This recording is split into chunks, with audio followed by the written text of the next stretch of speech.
Vai lá. Olá, amigos, tudo bem? Estamos aqui no CDC Cast, falando em consumo. Este é o primeiro episódio do podcast que é promovido pela Associação Cearense de Defesa do Consumidor, uma instituição que é formada por advogados que trabalham essa temática de consumo, que atuam diretamente protegendo seus clientes, né, trazendo informação também à sociedade.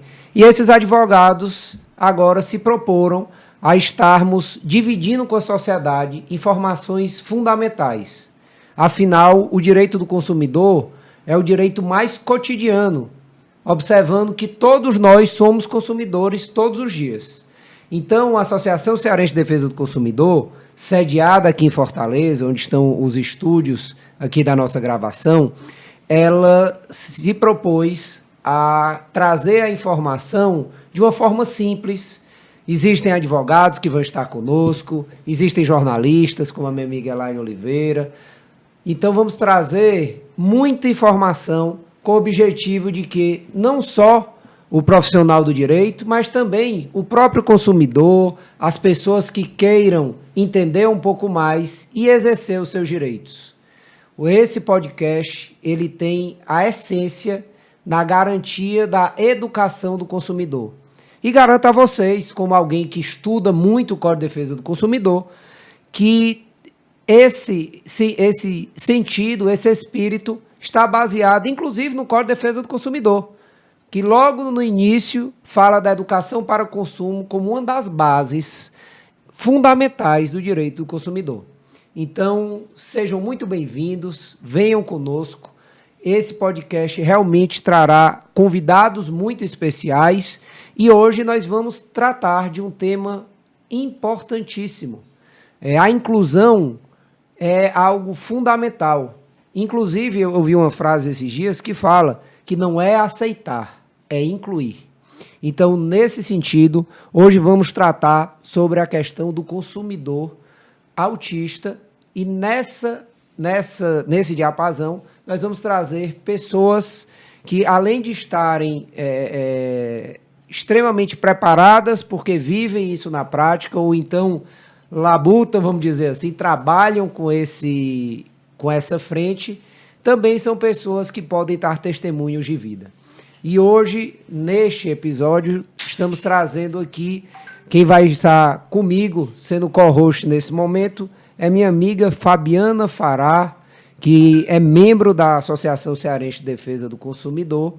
Também estará conosco a Elaine Oliveira, que é da TV Otimista, uma pessoa espetacular e que tem também no João, seu filho, né, algo tão importante nas nossas vidas, os nossos filhos, e ela vai falar um pouco dessa visão da mãe, né, que cuida do filho autista, assim como minha amiga Fabiana Fará, que cuida da Alice. E também temos aqui o Davi, que é servidor público e também, né, foi diagnosticado nos últimos anos com o transtorno do espectro autista. Então vai ser uma conversa muito leve. Esperamos que vocês possam iniciar essa trajetória conosco, mas sabendo que, além desse tema, que é fundamental, vão ter muitos outros temas para que o consumidor saia daqui com boas informações. Então, vamos agora passar para a minha amiga Fabiana Fará, que vai estar se apresentando e falando um pouquinho já sobre o tema. Tudo bem, minha amiga? Tudo bem, é um prazer enorme estar com vocês. Fazer parte da CDCom, para mim, é uma honra incrível, principalmente porque na CDCom a gente tem, Elaine e Davi, uma família. Lá nós temos diversos canais de estudo do consumo, né, do consumidor em si, do direito do consumidor. Mas esse consumo ele pode estar voltado, inclusive, para a nossa vivência, que é o consumidor com autismo ou o consumidor com deficiência. Eu faço parte de um grupo de estudo na CDCom, com muito orgulho, e voltado para a pessoa com deficiência. Então, na CDCom, a gente tem esse espaço.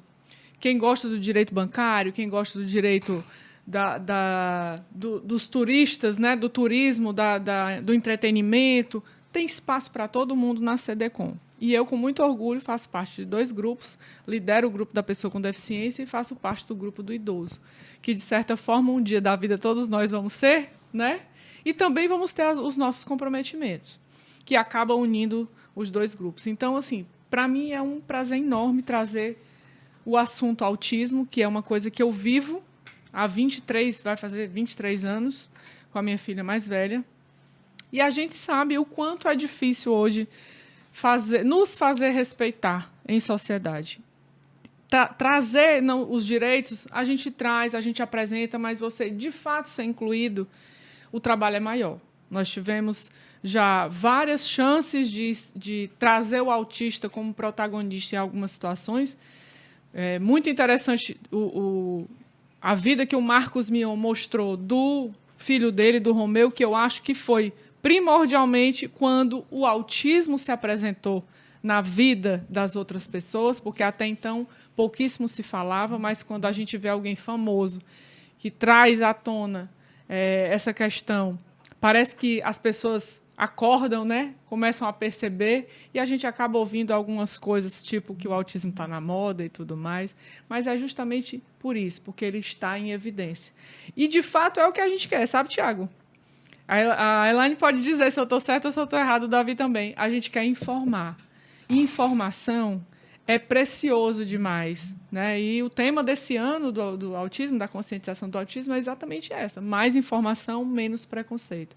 Então, eu estou muito feliz de fazer parte desse podcast. Agradeço demais a CDCom por essa chance. E agradeço também de rever o meu amigo Davi, que já esteve comigo em outras situações, né, Davi?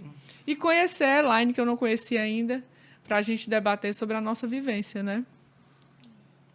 Então, fique à vontade, Elaine, agora, para saudar as pessoas e vamos estabelecer essa conversa que vai fluir de forma muito natural e muito leve. Obrigada, Thiago. Obrigada, Fabiana, pela presença de vocês aqui também, pelo convite, né, por estar participando aqui. É uma honra estar com vocês e com o Davi também. É muito bacana poder ter esse espaço que vocês estão dando, principalmente para uma pessoa autista, né, que eles falam muito nada sobre nós sem nós. Então, tem uma pessoa aqui, nós temos a nossa vivência enquanto mães, né, mas ele tem a vivência dele enquanto pessoa autista. Isso é muito bacana e é um ponto bem positivo para iniciar já, mostrando realmente o protagonismo das pessoas, né, com deficiência, no caso o Davi, uma pessoa autista aqui presente. E falar um pouquinho da minha vivência. Eu sou mãe do João Roberto, um menino muito maravilhoso, eu posso, né? Enfim, ele tem 11 anos de idade, é uma criança que é matriculada em escola regular, foi diagnosticado com 2 anos e meio, um período de fala, teve um atraso de fala importante, teve... meus sinais de alerta foram...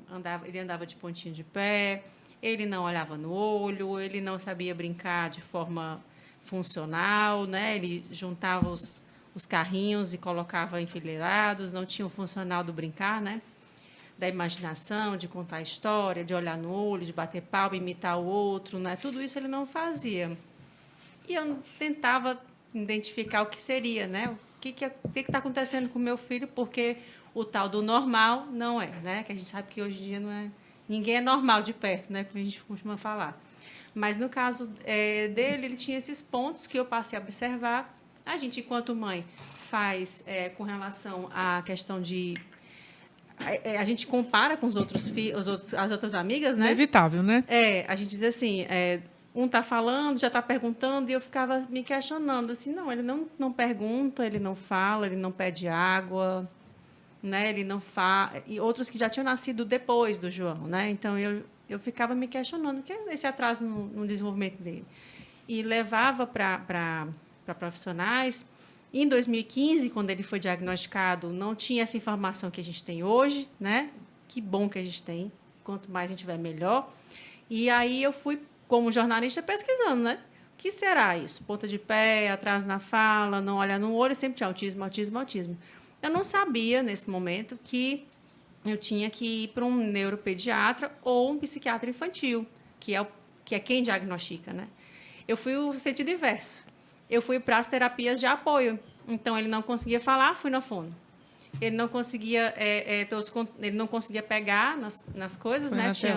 E aí foi na ATO. Não conseguia brincar, funcionar. Uma observou para a outra e foi passando, olha, seria interessante se ele fosse uma psicóloga. Então, eu fui indo para as terapias antes de ter diagnóstico. De fora para dentro, De né? fora para dentro, foi.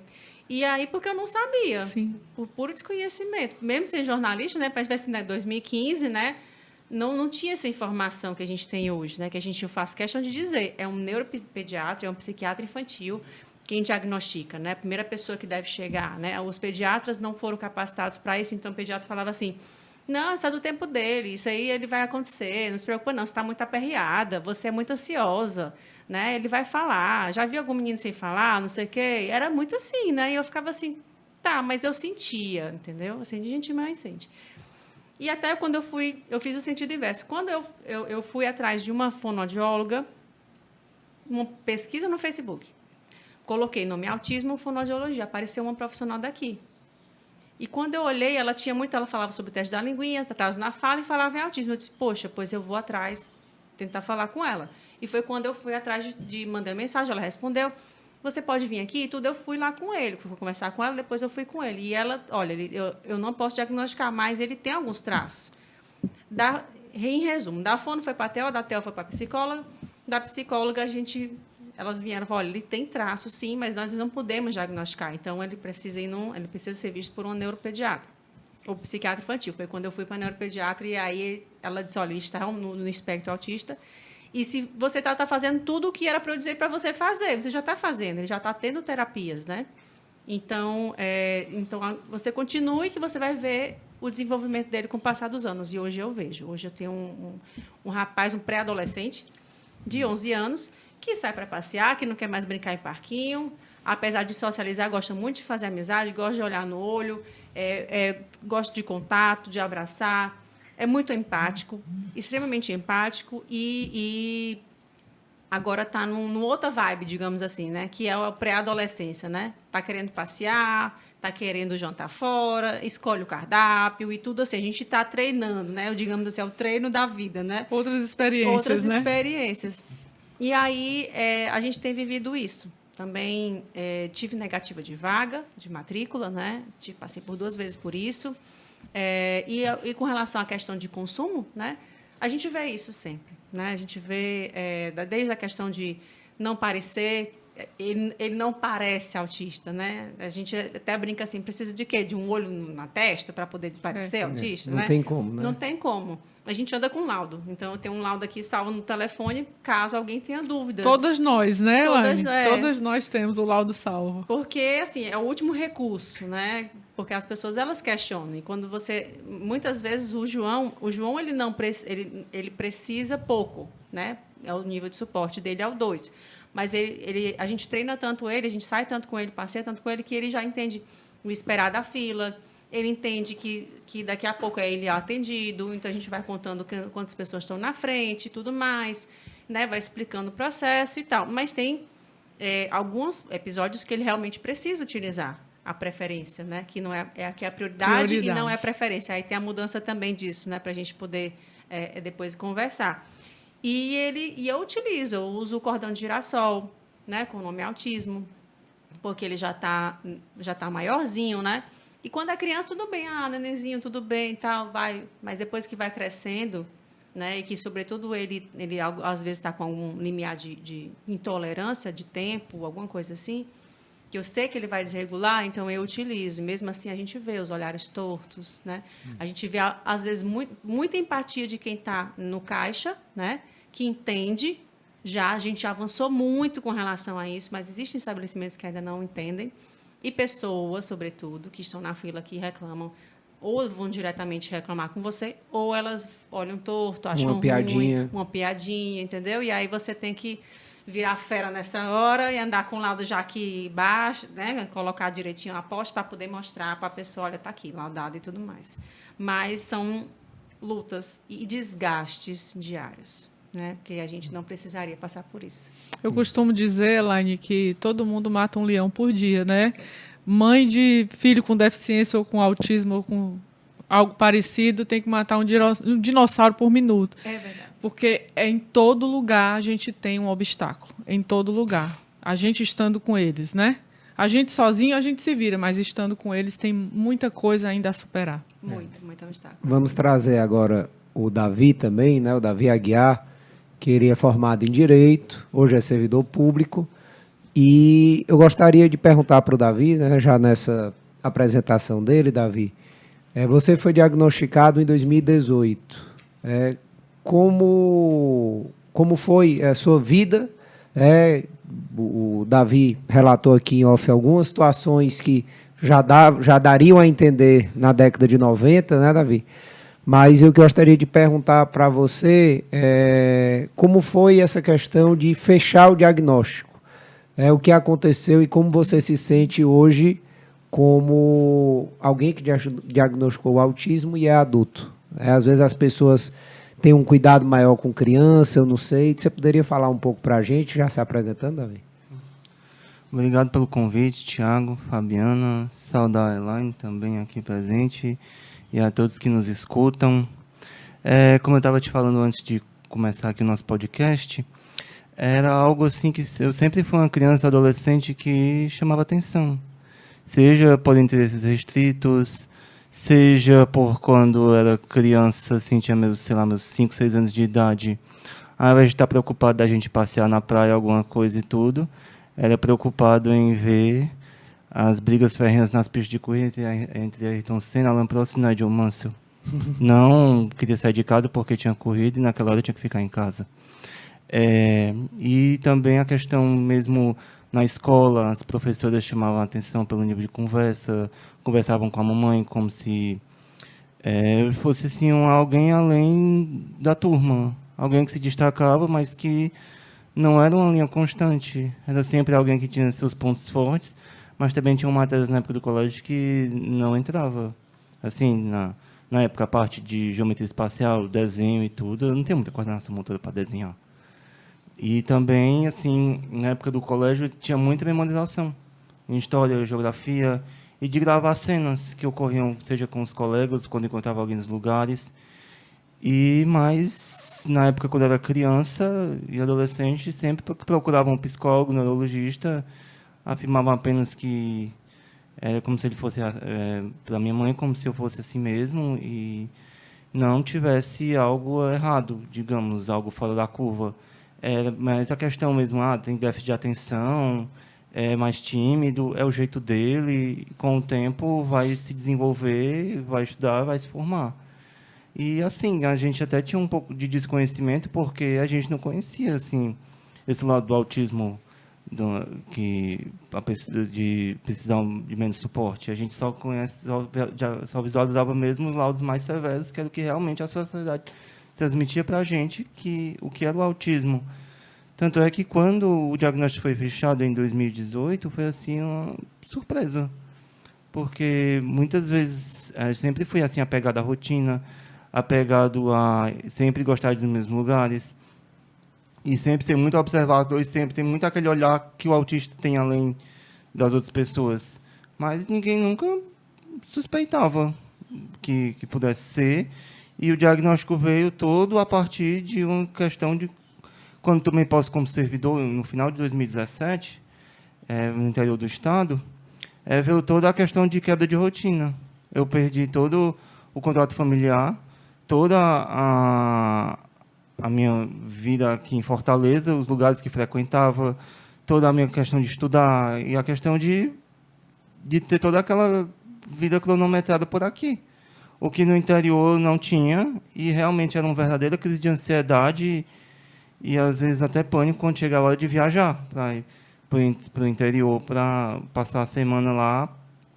E também ficou muito limitada a questão, porque a gente conseguiu, com a liberação da chefia, fazendo hora extra, eu só tinha a sexta-feira como o dia que eu podia marcar uma consulta, tanto com o médico ou psicóloga para acompanhar. E, realmente, a questão do laudo, quando saiu a conclusão, foi assim, desvendou o mistério.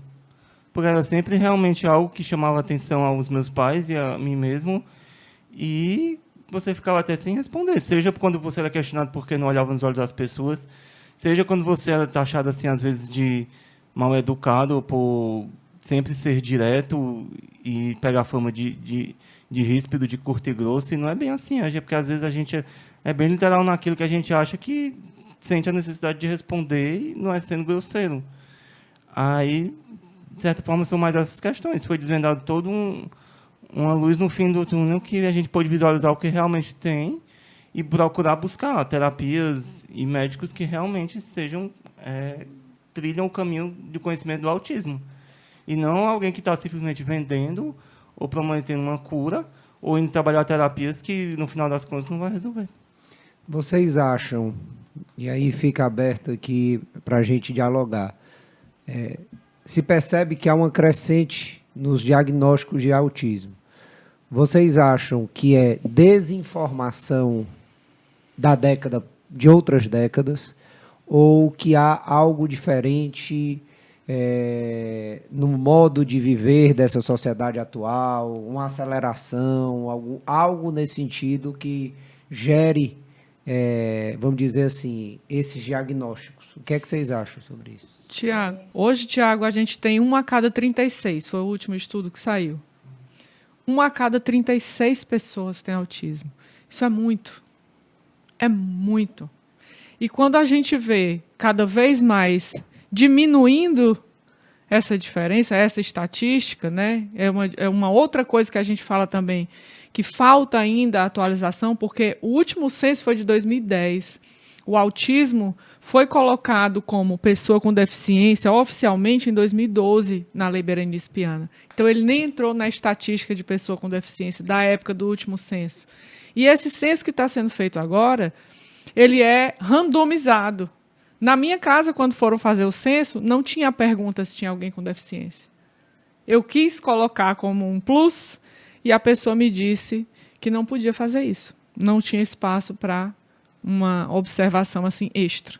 Então, quer dizer, nós vamos ainda ficar no mundo das ideias, né? Achando. Então, quando você fala o que a gente acha com relação a isso, eu vou falar como fisioterapeuta, que não atuo mais, né, desde que me tornei advogada, mas que observo muito, sempre observei muito a área de saúde que envolvia pessoas com alguma deficiência neurológica na época. Eu acho que tem muito a ver com o que a gente ingere. Alimento mesmo. Consumo, sabe? E com a vida que as pessoas levam hoje. O meio ambiente se fala que tem muito a ver, o nível de estresse, a individualização e tudo mais. Mas eu acho que, além da parte genética, o aumento desses comportamentos assim diferenciados, vamos dizer assim, tem muito a ver com o que a gente ingere. O aumento de câncer, o aumento de doenças que a gente nunca tinha ouvido falar na vida, surgindo agora. Crianças com 3 tipos diferentes de doenças degenerativas, como a gente tem visto por aí. O aumento de atrofia muscular espinhal. Tantas outras coisas que eu vejo acontecendo que antigamente você não tinha. E eu não falo assim antigamente, tão antigamente assim. Mas na minha época de, vamos lá, adolescência, anos 80, 90, tudo bem, algumas pessoas mantinham as suas pessoas com deficiência escondidas em casa. A gente sabe que existia isso, né? Não vamos também tapar o sol com a peneira, né? Mas não era nessa proporção. Então, como a gente tem mudado a forma de se alimentar dos anos 80 para cá, drasticamente falando, que a gente pode dizer que é assim, muito agrotóxico, muito condimento, muitas coisas artificiais e sintéticas que a gente tem ingerido. Então, eu acho que, de certa forma, além da questão genética, porque até a genética ela vai modificando ao longo do tempo, nas gerações, né? A gente sabe que uma pessoa teve um câncer, mas não tinha ninguém na família, mas esse tem. Então, já surgiu daí uma chance genética dos próximos terem. Então, eu acho particularmente, que a gente é o que a gente come. Então, de fato, a alimentação tem sido, para mim, isso é uma opinião minha, das coisas que eu estudo, né? Tem sido crucial para que essa estatística do autismo ela diminua. Inclusive porque um dos comprometimentos de grande parte dos autistas é gastrointestinal. Né? Então, assim, na minha visão, a gente tem que ter muito cuidado com os alimentos que a gente ingere e que a gente dá para os nossos filhos. Outra área muito importante, eu acredito que seja a área de educação, né? Nós estamos tratando um podcast sobre consumo. E tenho certeza que aqui a gente ainda vai desenvolver. Há abusos, assim, cotidianamente, principalmente contra pessoas com deficiência. Mas nessa área de educação, talvez seja algo essencial, pois a cognição, né, o trabalho, até inclusive interdisciplinar, envolvendo saúde também. Mas eu queria, Elaine, você falasse para nós um pouquinho sobre a tua experiência com a educação do João. Tá? Se houve alguma dificuldade, se as escolas estão preparadas para receber alguém com o diagnóstico do transtorno do espectro autista. E eu gostaria que você falasse, e também se houve algum tipo de abuso contra você. Você falou essa questão de negativa, mas também há nas escolas instrutores preparados para receber os alunos? Pronto. O João sempre estudou escola regular, né? Ele, inclusive, os principais pontos digamos, características do autismo, as professoras me passaram no comecinho, né? No infantil 1, infantil 2, me falavam sobre características dele que iam bater lá mais na frente sobre o diagnóstico dele. E eu acho que a escola, nesse ponto, é muito importante nesse sentido, para mostrar os principais pontos, as características, né? O sinal de alerta. Os professores devem estar capacitados para isso, né? A gente não tem escola ideal, não existe escola ideal. Existe, que bom que existem leis que obrigam as escolas a garantir o direito de educação de qualquer criança. Porque isso não é um favor, é uma garantia de direitos, né? A gente começa por aí. A gente tem o entendimento, enquanto mãe, que o nosso filho tem direito à educação, né? Ele não é nem um favor da escola, não é porque é bonzinho, porque gostou dele, porque achou ele bonitinho, não. É um direito que ele tem. E ele tem que ter esse direito cumprido. Então, a gente tem que começar primeiro nesse esclarecimento, né? Deixa eu até fazer um adendo que você colocou. As pessoas podem perguntar, mas o instrutor seria muito caro para a escola contratar por causa de um aluno com autismo. Então, aí é importante que os consumidores saibam que existe a solidariedade. Tá? Os outros alunos contribuem com o valor da sua mensalidade para que a escola disponibilize para os alunos que necessitem deste acompanhamento especial, ela contrate alguém e aí não coloque estagiários ou não coloquem alguém que vá só, vamos dizer assim, maquiar uma situação, tá? Pessoas inabilitadas, vamos dizer assim, incapacitadas. Então, o que isso for fazer já para as pessoas que estão assistindo saber que é um direito e outra coisa. A pessoa não vai pagar mais, a pessoa com deficiência não paga mais por isso, né? Paga a mesma mensalidade. E o que acontece na prática é o quê? Famílias estão pagando o próprio bolso porque as escolas colocam profissionais ali, estudantes, para ficar com aquela criança, porque paga menos, mas aquela pessoa ainda está aprendendo, né? Mas de quarto vai ficar ali, digamos, pseudo-incluindo, né? Em alguns determinados momentos, a criança é retirada de sala, né? Retirada de sala ou colocada numa atividade que não é de acordo com a turma, né? Então, ou seja, ela é excluída. É o que acontece, né? E aí os familiares tiram do próprio bolso, ou muitas vezes a própria escola já chega logo na matrícula dizendo: nós não temos esse auxiliar de sala aqui. Então você tem que ter por fora. Aconteceu isso comigo. De uma escola, foi uma negativa de vaga, uma vez que eu fiz o preenchimento da ficha dele online, coloquei que ele é uma criança autista, e aí a escola me devolveu a ligação, me ligou, na época eu não sabia, né? Muito, muito crua nesse sentido. Ela me ligou dizendo que não dessa forma. Eu devia ter gravado a conversa, mas, enfim. A pessoa que me atendeu falou assim: olha, a gente prioriza a qualidade e não a quantidade. Nossa. Então, nós não temos a vaga para o seu filho, porque nós já temos duas crianças autistas aqui com a gente. É uma outra coisa muito importante que muita gente me pergunta, sabe, Tiago? A escola me diz que já tem 10% de alunos com autismo em sala X. Não existe em lugar nenhum escrito que há uma limitação de pessoas com autismo ou com deficiência em determinada sala. Porque muitas vezes acontece da gente ligar para pedir a matrícula E não tem para o seu filho com autismo, mas tem para uma outra criança que não tem a deficiência. Que foi o que aconteceu na segunda vez. Eu consegui uma vaga nesse período, foi do Infantil 3. Ele saiu de uma escola e foi para outra, e aí nessa outra escola aceitaram ele, ok. Né? Mas teve essa primeira negativa de uma outra escola, da X. A Y aceitou, eu cheguei já falando, ele é autista e tudo assim, não tem problema, ele tem sua vaga aqui garantida. Você quer pela manhã, quer pela tarde, e a gente, pelo horário dele de terapias, que a gente não queria chocar, no contraturno ele faz terapia, então a gente fez o horário da tarde, né? E ele fez até o primeiro ano, que essa escola tinha até o primeiro ano. Quando foi para o segundo ano, a gente teve que tirá-lo da escola, porque não tinha mais, né? Vai até o primeiro ano dessa escola.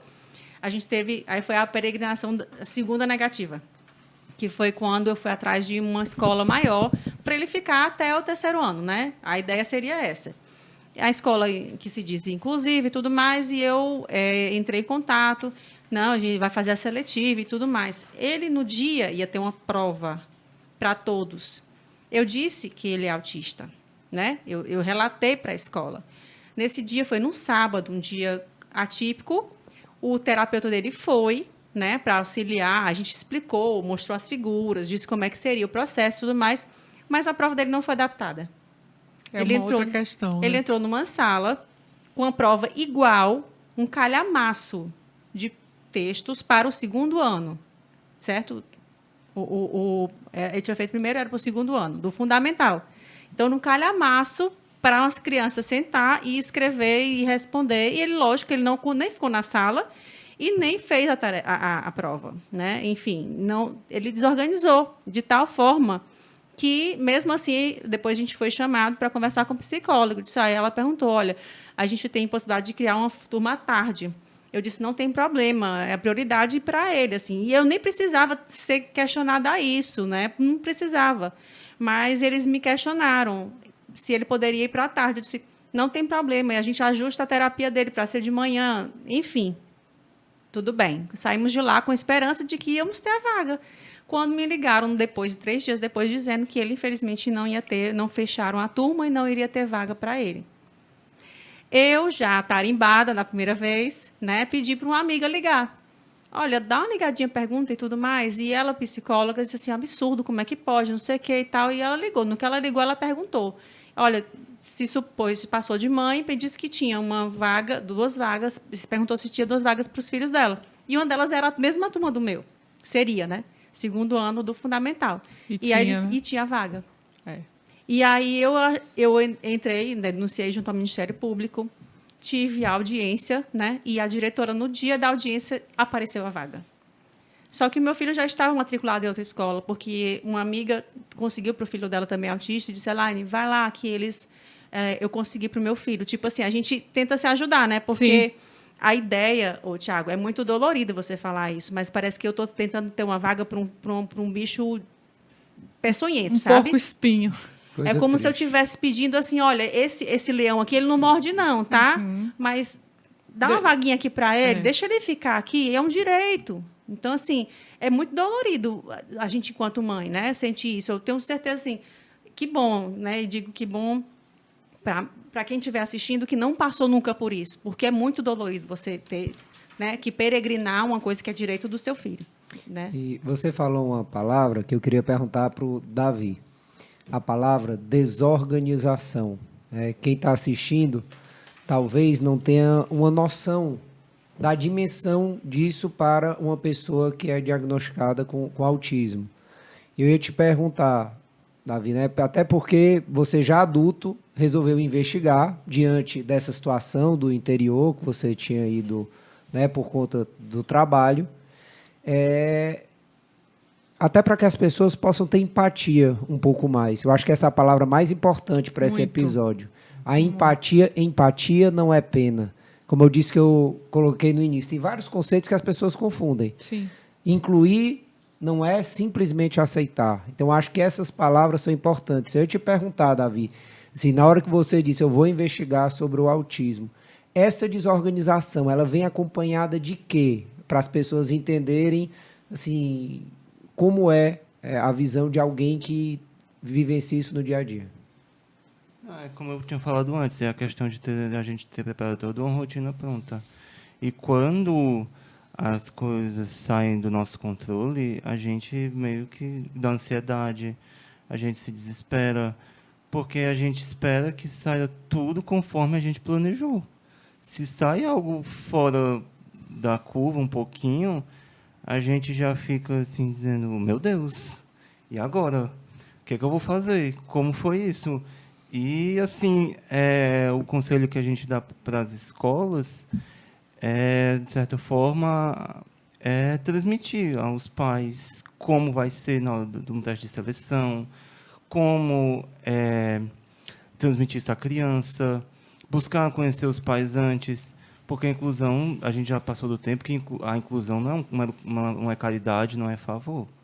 Isso já foi superado há muitos anos.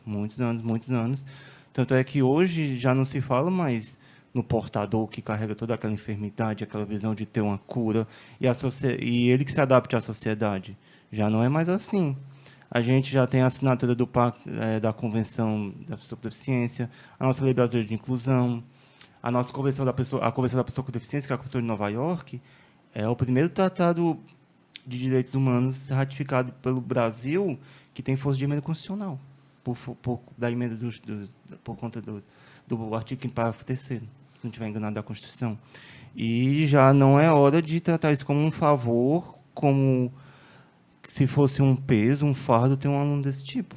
Até porque também o STF, em ADI, já em 2016, na ADI 5357, de relatoria do ministro Fachin, já decidiu que os artigos 28 e 30 da Lei Brasileira de Inclusão, que tratam de uma série de obrigações que tanto o poder público, as escolas particulares e adaptações que elas têm que fazer, eles são constitucionais. E não pode cobrar mais por isso. É questão também de saber que a pessoa com deficiência como um todo, e aqui não só o autista, ele é um sujeito de direitos, ele é contemplado pelo Estado brasileiro na nossa Constituição, que protege todos, não só um mero grupo ou uma minoria, todo mundo está assegurado os seus direitos no nosso país, e não vai ser assim que vai, como é que eu posso dizer, que vai resolver. E também segregar não é a solução.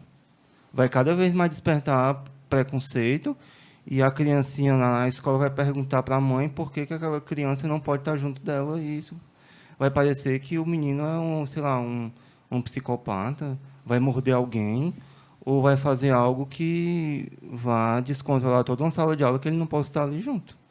Se a escola não consegue ter esse profissional, não tem o conhecimento, não custa nada chamar os pais, perguntar como é feito o acompanhamento e convidar o próprio profissional para dar palestras também em reunião de pais, professores e alunos. Capacite seus profissionais e deixe de lado um pouco essa política utilitarista de que só é um grupinho que você conta nos dedos e não vai perder tempo com isso. Uma coisa que a Elaine falou que é muito interessante com relação à sondagem, né, que é a prova. Tem alguns casos que o autista consegue sim, independente de ser criança ou ser adolescente ou adulto, consegue sim fazer a prova oral. Ele alguns têm dificuldade, apresentam dificuldade até de coordenação motora para segurar um lápis ou uma caneta para escrever dentro daquele tempo. Mesmo que seja estendido o tempo da prova, seja ela a prova mesmo em si da escola ou o teste de sondagem, ele tem o direito de fazer essa prova oral, que ela seja gravada e registrada, para que depois seja usada como comprovação de que ele realmente tirou aquela nota ou de que ele passou ou não. Então, muitas vezes, uma situação dessa fica muito aparente que é falta de interesse da escola em ajudar, em promover, de fato, a inclusão, porque ela pode fazer isso. E a ideia de colocar uma estagiária de pedagogia para fazer o acompanhamento do auxiliar de apoio, que o auxiliar de apoio não é só para levar o banheiro e dar o lanche, como muitas pessoas pensam, né? Ou trocar roupa no fim do dia e tudo mais. O auxiliar de apoio dentro de sala de aula, porque muitos deles não precisam disso, ele é pedagógico. É o ensino mesmo. O material de apoio para essa criança ele tem que ser diferenciado. Porque, muitas vezes, as imagens para ele, como a gente chama os PECs, né, que são as identificações que a gente faz de rotina, as imagens falam mais para o autista do que a escrita. E eles conseguem organizar uma rotina e organizar a vida dele escolar todinha, muitas vezes, por intermédio desses PECs. Então, se o profissional auxiliar de apoio que foi contratado não tiver essa capacitação, for uma estagiária que ainda não tem essa vivência, porque geralmente é de primeiro, segundo semestre de pedagogia, ou seja, uma pessoa que não tem a capacitação necessária para estar ali, né? Ao invés de ajudar o aluno com autismo dentro de sala de aula, ele desorganiza. Ele causa realmente um transtorno geral, porque ele vai se desorganizar junto com os outros alunos, e aí a professora vai chegar para o pai e para a mãe e vai dizer assim, eu não consigo dar aula com o seu filho aqui, porque ele desorganiza a sala. Mas, na verdade, o auxiliar de apoio, que deveria dar o suporte a ele que ele precisa, não sabe fazer isso. E, na verdade, eu acho muito importante que nós tratemos sobre a questão do exercício do direito. Tá? Não é demais reclamar. Às vezes as pessoas acham que no Brasil quem exerce o seu direito é uma pessoa chata, é uma pessoa que faz sempre confusão. Na questão da inclusão, isso não pode passar pela cabeça dos pais ou da própria pessoa com autismo que queira exercer o seu direito. Tá? Eu vejo isso com muita preocupação, Elaine, porque eu, como advogado, às vezes uma pessoa chega no escritório, eu já atendi pais de autistas que quando eu cheguei eu perguntei, ok, você está pagando porque a escola não dá o suporte necessário. Você está pagando porque o plano de saúde não dá um profissional habilitado capacitado. E não facilitam... Limitam a sessão também. Né? Limitam a sessão. Você está pagando tudo isso. E eu cheguei a ver situações, minha amiga Fabiana, que a pessoa sequer tinha os comprovantes, não pedia nenhum recibo dos profissionais, e isso já há alguns anos. Então, observem que a falta do exercício do direito gera um prejuízo gigantesco ao filho, no caso dessa minha cliente, mas também gera um problema para todos os demais. Muitas vezes irreversível, sabe, Tiago? Que aí eu falo com você sobre essa questão dos planos de saúde. Quando o plano de saúde, administrativamente ainda, nega um atendimento de um autista, que já existe a resolução da ANS 539 que garante isso, depois de toda aquela celeuma do julgamento, do rol da ANS, quando o plano sabe, ele tem essa consciência de que ele precisa liberar o atendimento, autorizar o atendimento, ele não está fazendo favor, como uma última audiência que nós participamos, que foi colocado como se fosse uma vantagem extraordinária que o plano estava fazendo para o usuário.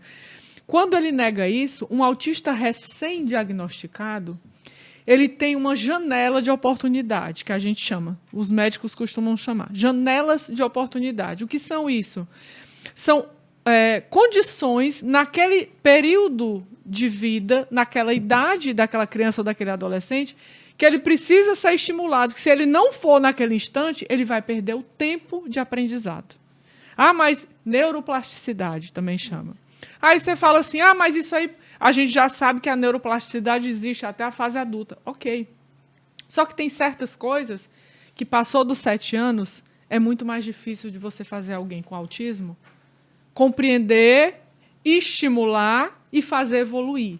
Então, o tempo que você fica perdendo, que aí eu trago a teoria do nosso amigo Marcos Dessaulles, do desvio produtivo do consumidor. Para o autista é um consumidor do plano de saúde. O desvio produtivo dele, entrando na justiça, esperando decisão, recurso, STJ e tudo mais, até que passe tudo isso, foram anos de perda de tratamento que poderiam ter sido aproveitadas aquelas janelas de oportunidade. Irreversível, né? Por Irreversível. causa do tempo, né? Porque no tempo... Tempo não tem perdido. como...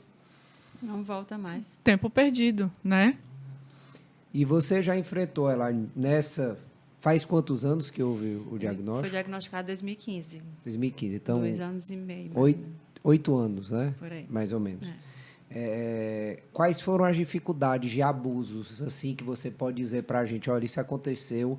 Você falou da questão da educação. Da educação. Tá? Mas teve alguma outra situação, né, como a gente colocou aqui no início, uma piadinha, situações constrangedoras que você pudesse relatar pra gente? É difícil dizer quando não teve.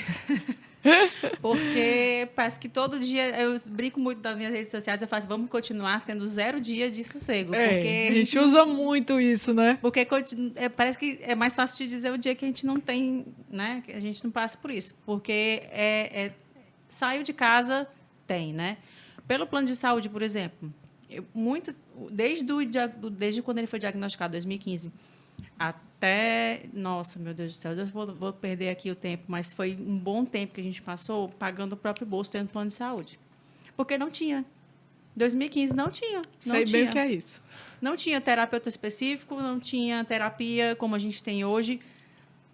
Meio a desejar mais, ainda tem alguma coisa.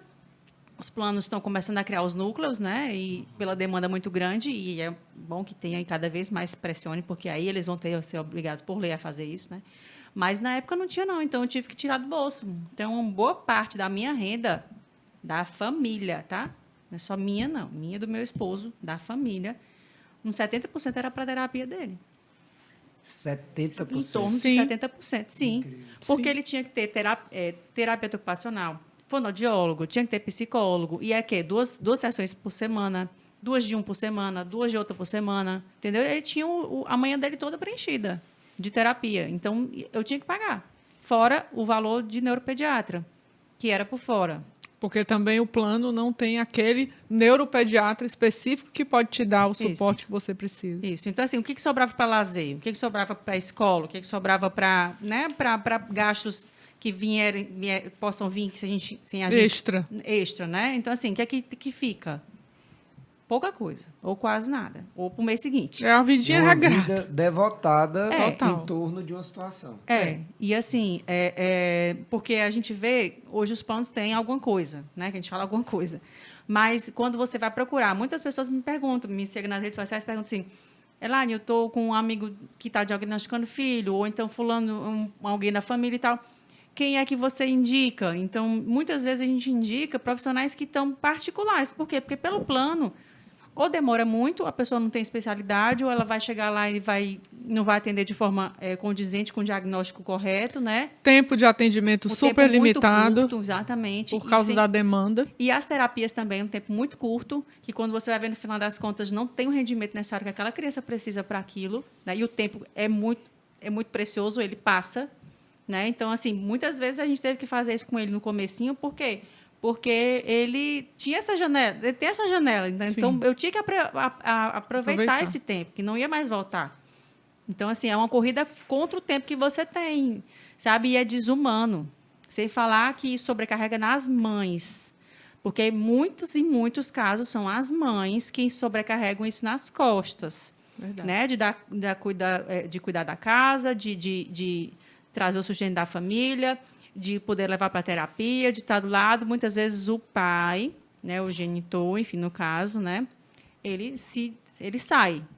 Terceiriza para a mãe, vamos dizer. E já vi assim, casos de o pai separar depois vários, do diagnóstico. Vários. Eu já tive um caso, uma criança que tinha atendimento no mesmo horário que o João, né, eu conversando com a mãe falou que o marido foi embora porque no dia do diagnóstico. Ela recebeu, ele juntou a mala e foi-se embora. E também sempre tem muita falta de aceitação nas famílias, porque olha para a cara do outro, ó, culpa é tua. Isso, Davi, muito. Sempre tem, olha, aquele teu priminho esquisito, aquele teu tiozinho que sempre tem um jeito de esquisito. Ou da tua família, né? Foi teu, veio de ti, ele puxou ele. É chá da mãe geladeira também, né? Sim, e ainda também. tinha a teoria machista preconceituosa da mãe geladeira, que a mãe não do dava Léo carinho. Kanner, aquela mãe física que não dava carinho em tudo. Isso. E o próprio psiquiatra, na época, quando já estava mais idoso, pediu desculpas por ter pensado nessa teoria. Mas, infelizmente, até hoje há quem diga que isso é causa do autismo. Sim. Muitas pessoas acreditam nisso e levam isso para frente ainda. Fora a questão de ser uma indústria, entende? Muitas pessoas se aproveitam da fragilidade das famílias, né? E se utilizam de terapias que não são comprovadas, de coisas que não são comprovadas, para poder garantir para você que você vai ter aquele sofrimento, digamos assim, vai acabar. Eu quero muito bater nessa tecla que o sofrimento que eu sinto enquanto mãe é da sociedade. Eu não quero, em momento algum, mudar meu filho. Ele é quem ele é, sabe? Assim, se eu tirar o autismo dele, eu tiro quem ele é. Eu vou ser mãe de quem? Entendeu? Então, assim, eu não posso tirar isso dele. Mas o que me dói é uma sociedade que fecha a porta, que tira os direitos dele, que exclui ele, que toda hora está me questionando se ele é autista ou não, sabe? Se toda hora está questionando ele se ele é autista ou não, se ele merece ter aquele direito ou não, que aquilo é benefício, sabe? Então, Privilégio. Assim, privilégio. Esse é privilégio. Eu já vi. Privilégio. Mais um privilégio. Eu vi a carteirinha agora autista que foi disponibilizada pela prefeitura e eu vi um comentário triste, mais um privilégio. Pelo amor de Deus, sabe? Então, assim, a nossa vida, todo dia, passa uma hora do que a gente vive, mas não por ele. Passa uma hora pelo que a gente vive, pelo que a sociedade exclui ele. Justamente. É esse o ponto, sabe? Assim, queria deixar bem claro isso, porque o autismo dele faz de ser quem ele é, e eu o amo dessa forma. Mas a sociedade, a maneira como ela é cruel com a gente, é que dói, sabe? Essa caminhada. Em resumo, é isso. Elaine, eu passei por situações que eu até já relatei algumas vezes para o pessoal da SEDECOM. Numa escola que a minha filha, quando pequena ainda, numa escola regular, aonde uma família de um coleguinha chegou e o filho estava lanchando com a minha filha. E as crianças costumam trocar lanche, né? Não quer comer, aí pega o do amigo, troca. E a minha filha, ela não nega lanche dos outros de nada. Ela come tudo que oferecer a ela quer, né? Então, o menino estava brincando, trocando o lanche com ela, e a mãe chegou e viu. Ficou extremamente ofendida, foi até a diretoria e perguntou por que não disseram que o filho dela estudava numa escola onde tinha aquele tipo de gente. Inclusive, perguntou se usavam o mesmo banheiro. Pediu a baixa do menino do colégio, retirou o menino do colégio, ainda levou outras 2 mães para fazer isso. A escola, muito constrangida, veio até mim e disse, olha, nós ficamos do seu lado, nós tentamos fazer, mas ela foi irredutível e tal, e acabou fazendo essa atrocidade. Quer dizer que agora é o contagioso, vai pegar na fila. Mas, Davi, muitas vezes o olhar é esse. Ignorância. O olhar é esse. Eu estive, quando elas eram menores, brincando daqueles brinquedos que tem em shopping, né? Que a gente sempre leva aqueles cercadinhos e tal. E ela gostava muito de ir para isso. E a gente colocava lá e dizia... vamos brincar e tal, enquanto a mamãe vai fazer as compras. Muita gente faz isso. Quantas pessoas fazem essa dinâmica? É até bom que a gente consegue fazer alguma coisa. Deixava ela lá brincando, as minhas 2, né? Na época a outra já tinha nascido. E ela tem muitas estereotipias, porque ela não fala, então fazia flapping, gritava, feliz. Estava num lugar que ela gostava, que ela ia com frequência. E eu saí e fiquei preenchendo uma ficha. Passou uma mãe aqui atrás de mim, com uma criança pequenininha, seus 5 anos, uma menininha, mamãe, quero brincar nos brinquedos. Aí ela segurou a menina, eu estava de costa preenchendo. Ela baixou até o ouvido da criança e falou assim, não, você hoje não pode, hoje é o dia das crianças doentes. Se você entrar lá para brincar, você vai ficar igual a ela. Meu Deus do céu, que absurdo. E eu estava em pé e ouvi isso. Aí, quando eu conto para as pessoas, você não fez nada? Eu disse, gente, se eu ficar o dia todo respondendo à altura as coisas que eu escuto, eu não faço mais nada. E a gente fica sem reação na hora. E eu tenho pena, sabe de quem? Não tem reação. Eu tenho pena da criança que está sendo criada dessa forma, para não entender as diferenças e achar que toda deficiência é contagiosa. Eu não sei se o Davi já passou por uma situação assim, de você estar perto de alguém e a pessoa se afastar ou afastar o filho. Isso é muito constrangedor. É muito constrangedor. E isso acontece com pessoas que você diz assim, nossa, mas é uma pessoa tão esclarecida, né? Intelectual, é em todo lugar. E parece que quanto mais a pessoa tem instrução, pior. Porque eu tenho sido mais bem tratada pelas pessoas, com a minha filha, né? Pelas pessoas que têm uma instrução menor do que as que têm mestrado, doutorado e tudo mais. É como se isso fosse um fardo, uma vergonha mostrar que o filho exatamente, é autista. Exatamente. Me olham com pena, Davi. E vocês estavam falando da questão do plano de saúde, você pode até perguntar, mas no estado do Ceará não tem isso? Tem. 2 notícias aqui do nosso tribunal. 2020, Tribunal de Justiça condena a operadora de saúde a pagar multa diária de 5 mil por descumprimento de decisão e garantir o tratamento integral para pacientes autistas. Uma ação movida pela Fortaleza Azul, De 86 crianças autistas que ficaram sem tratamento, haver a míngua, porque a operadora não cumpriu com o que realmente tinha que fazer, argumentando que o serviço está de forma ininterrupta e tudo, mas não estava eficaz. Isso Justamente. em 2020. 2023, agora, ó. Março de 23, coisa de 2 semanas. Plano de saúde é condenado a fornecer tratamento de terapia ocupacional a gêmeos autistas em Sobral. A operadora de saúde terceirizou o serviço, no caso aqui a gente pode falar, está publicado, a Unimed, sendo que a qualificação eram incompatíveis com as das crianças. Exatamente. Ou seja, as mães disseram, não, senhora, você não vai terceirizar, não, você vai dar do jeito que os meus filhos merecem. Não, Você e não outra tá fazendo coisa, favor? o médico, ele já direciona o terapeuta ocupacional, especialista em AIDS. Não pode ser o terapeuta ocupacional geral. Tem que Exato. ser aquele que o médico assistente laudou. Mas o plano, ele se coloca numa posição de que, não, eu tenho esse, se quiser. Aí entra a questão também do limite das terapias. Muita gente pergunta, mas por que não pode ser só 20 minutos? Gente, um autista, quando ele chega num lugar para iniciar um tratamento, ele precisa de pelo menos 10, 15 minutos para se organizar. E ele vai ver aquela pessoa que ele nunca nem viu na vida, para ter toda uma empatia com ele. E Fora o todas essas- deslocamento. Deslocamento. e tudo. Observem que nós falamos aqui na questão da educação e na questão da saúde, e ambos nós chegamos na mesma situação, que é a falta de preparação para aqueles que vão tratar diretamente com a pessoa com deficiência. Isso é muito sério, tá? Isso é muito sério. E se não houver reclamação, se não houver realmente exercício de direito, fica do mesmo jeito, porque é mais fácil para o fornecedor, para a empresa, permanecer fazendo a média. E outra coisa, quem entra na justiça são muito poucos, Elaine. Então, não é por ser advogado e de forma nenhuma, e simplesmente ingressar com o processo. Mas a gente precisa conscientizar, tá? E dia 2 de abril agora, né, foi o Dia Mundial de Conscientização sobre o Autismo. É importante conscientizar o exercício da reclamação para que se tenham dados, porque é alarmante o que está acontecendo no país. Né? O Davi também mostrou, antes de nós entrarmos aqui, uma situação relativa à questão de voos, que é seríssimo o que acontece. A intolerância muito grande. Dependendo do nível de suporte, a pessoa não tem um controle na questão... Não quer deixar entrar com o cão de suporte, alegando que é só o cão guia para cego. E Existe um animal de suporte hoje, Existe um um pet animal de de suporte. É necessário para algumas e situações. praticamente eles só dizem que não, a gente só pode ser para cego. Onde é que está escrito que só pode ser o cão do cego? Eu tive um colega que tem 2 filhos autistas de idades diferentes, um menino e uma menina, que tinham um gato que era animal de suporte deles. Eles viajaram de São Paulo a Fortaleza sem o animal de suporte. Eles vieram desorganizados, 8 horas de voo. Entre a conexão e as escalas que tiveram. Pasmem, o animal ficou no aeroporto de São Paulo até que alguém da família fosse buscar, porque eles não sabiam. Eles chegaram em Fortaleza, esperaram o animal na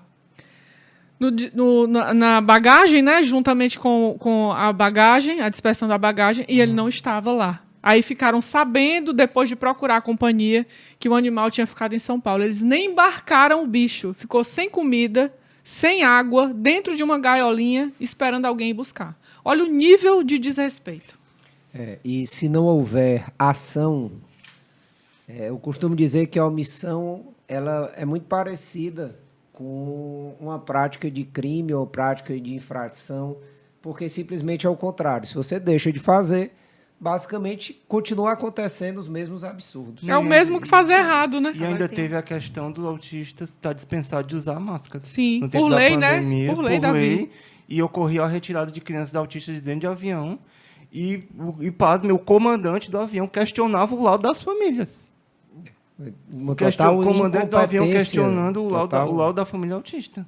Que o menino é autista. É muito importante isso que você falou, mas tem uma outra parte, do outro lado da história também. É muito importante a gente ir atrás do nosso direito. O pessoal chama de reclamar, né? Encrenqueiro, não sei o que tal. Mas eu vou te contar que tem muita realidade de cansaço, de desgaste, de exaustão de nós mães. né? Eu digo porque, assim, várias nessa caminhada, das que eu já conheci, né, dos que a gente já conhece, são mulheres sozinhas, né, solo, e elas entendem aquilo dali, muitas vezes não conseguem ter a informação adequada, não entendem que aquilo é direito, ou não tem tempo para mover uma ação, para ir na audiência, né? Porque está com aquele filho precisando naquela terapia, se dando em mil, né? Então, assim... Guarda forças para o filho, não para o desgaste. E ela acha que aquilo dali, assim, não vou perder tempo com isso aqui, não, porque ela não tem nem tempo, nem para ela, né? Nem para ela ir num médico, para ela se cuidar, para ela ter uma terapia, não tem. Então, ela acha que aquilo não vai dar um benefício de imediato. Então, tem esse outro lado. Sim, falta também a rede de apoio. É muito importante a rede de apoio. E eu costumo dizer que o sistema de consumidor, ele é para ser, assim, ele é o maior sistema do mundo, né? O mercado de consumo, ele é o maior do mundo, porque se você olhar qualquer área de direito, você tem situações de setores, muitas vezes específicos, mesmo que setores grandes, como o tributo, por exemplo, mas é uma área muito pouco... o Estado, eu falo União, Estado e município, eles não querem investir para realmente dar visibilidade e facilitar o acesso do consumidor. Eu, já há muitos anos que a gente trabalha nessa área, Elaine, eu sempre falo muito com os órgãos de defesa do consumidor, disse, olha, vocês precisam facilitar o acesso.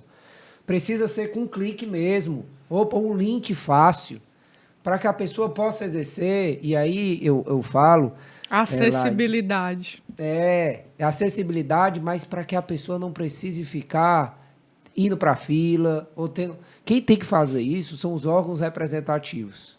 Infelizmente, eu tenho uma crítica que realmente ao poder público brasileiro, que apesar de ter a lei, o Código de Defesa do Consumidor, Elaine, para você saber, é uma das leis mais avançadas do mundo, mas... muitas vezes o sistema de execução falta uma maior coordenação, falta uma maior uma facilidade e também informação para que o consumidor, para que ele possa exercer e que possam realmente órgãos representativos estarem zelando por situações que são absurdas. Então, nós tratamos aqui nessa conversa, a conversa é muito boa. Uma coisa que é importante as pessoas saberem, nós aqui em Fortaleza, nós somos privilegiados. Nós temos aqui uma delegacia especializada da pessoa com deficiência e do idoso. Sim. E nós temos um Ministério Público, uma promotoria especializada da pessoa idosa e da pessoa com deficiência. Sim. Então, são canais que podem ser utilizados, devem ser utilizados exatamente para esse tipo de coisa. Porque as violações são crimes também. E a proposta desse podcast é exatamente nós trazermos luz, porque todo esse debate, ele também envolve poder legislativo, envolve. Tá? Infelizmente, nós temos uma cultura no Brasil que muita coisa depende de lei. E se a lei pega e se a lei não pega, isso é muito complicado. Mas, de qualquer forma, se não houver uma reação, como já houve, minha amiga Fabiana, inclusive julgamentos do Poder Judiciário também, que às vezes as pessoas, não adianta. Na hora que no julgamento há uma comoção, muitas vezes há mudanças de vereditos diante da comoção social. Uhum. O direito, ele é baseado nos fatos, é baseado no impacto social e na reprovação ou admissão social de determinada conduta. O rol da ANS está aí para isso, as mães acorrentadas lá de frente ao STJ. Isso. Você quer uma comoção maior do que essa? Então, o que eu gostaria de deixar, nós já encaminhando-se para o fim, né, dessa conversa tão boa, de fato, eu acredito que a pauta, se tivéssemos mais 1 hora, 2 horas, nós iríamos por todo o dia discutindo, mas a pauta é, de fato, colocar luz, tentar trazer, eu tenho certeza que mães também, como a Fabiana, como a Elaine, muitas vão assistir, e também vai estar, só para vocês saberem, na descrição desse vídeo, tá, todas as formas de conversar, de dialogar com a SEDECOM, né? O Instagram, @SEDECOM-Ceará, o nosso e-mail, @sedecom@hotmail.com, e através desses canais, é interessante que nós realmente tenhamos acesso a mais informação, a possíveis abusos. E a grande vantagem da associação de consumo, Elaine, é que a gente tem a possibilidade, nós temos a possibilidade, inclusive, de ingressar com ação civil pública diante de uma situação de abuso, né, de violação de direito coletivo. Então, é um prazer muito grande estar com vocês. Que conversa maravilhosa, tá? Espero que nós tenhamos outra oportunidade. E queremos deixar aqui nessa oportunidade, pedir para que você se inscreva no nosso canal. Esse é o primeiro episódio de outros muitos. Comente se vocês têm alguma situação de abuso ou de exercício de direito ou de leis interessantes que incluam a pessoa com deficiência. Coloca, deixa o like, que é fundamental para que esse canal seja cada vez mais divulgado.